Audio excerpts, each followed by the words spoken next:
An Oscar Wilde episode. One needs misfortune to live happily.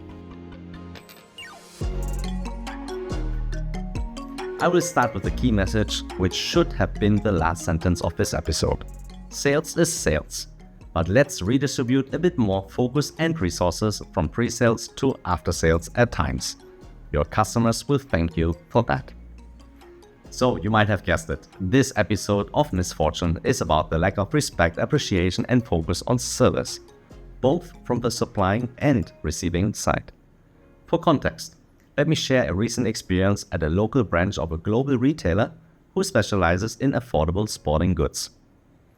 Preparing for a Fiat class trip, including trekking and camping, for my daughter, we finalized the 10 plus items, and I usually use the app where you scan the items, put into the virtual cart and pay directly without having to queue at the checkout lines.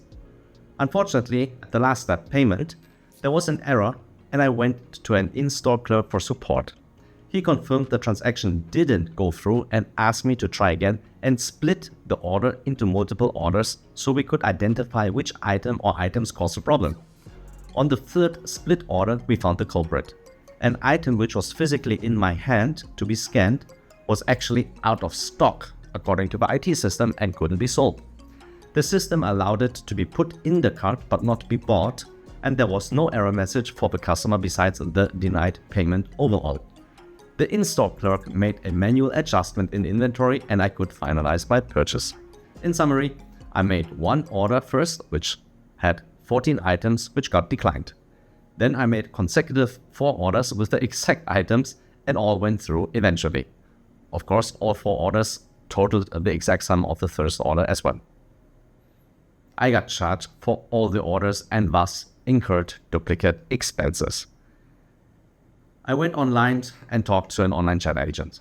He said to me after I explained the situation, "Sir, I understand what you are saying, but my IT system says the order went through, and though it is unlikely that a person buys in store exactly the same 14 items twice, splitting the orders, making up a story about our payment systems, knowing that our inventory shows we sold items 2 times for just 1 physical stock, I cannot help you."